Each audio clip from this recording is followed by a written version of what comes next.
എവിടെ നിന്നാണോ സാറ് തുടങ്ങിയത് അവിടെ നിന്ന് ആ സ്പീച്ച് ശ്രദ്ധിച്ചോ അല്ലെ? അമ്മയിൽ നിന്ന് തുടങ്ങി അല്ലെ? തിരിച്ച് ഒരുപാട് അറിവുകൾ തന്ന് തിരിച്ച് അമ്മയെ തന്നെ അദ്ദേഹം വന്നെത്തി. ശ്രദ്ധിച്ചോ അല്ലേ? അപ്പോ ഞാൻ സാറ് നേരത്തെ കണ്ടിട്ടുള്ളത് IIT പഠിക്കുന്ന സമയത്ത് ഗേൾസ് സ്കൂളിൽ IIT വിളിക്കാൻ പോകും. അപ്പോൾ സാറ് കാണാറുണ്ട്, സാറെ കുറിച്ച് കേട്ടിട്ടുമുണ്ട്.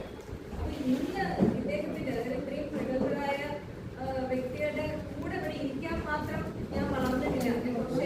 പക്ഷെ സാറിന്റെ ക്ലാസ് കേട്ടപ്പോ ആ ഒരു ഇൻട്രസ്റ്റിൽ ഇരുന്ന് കേട്ടുപോയി.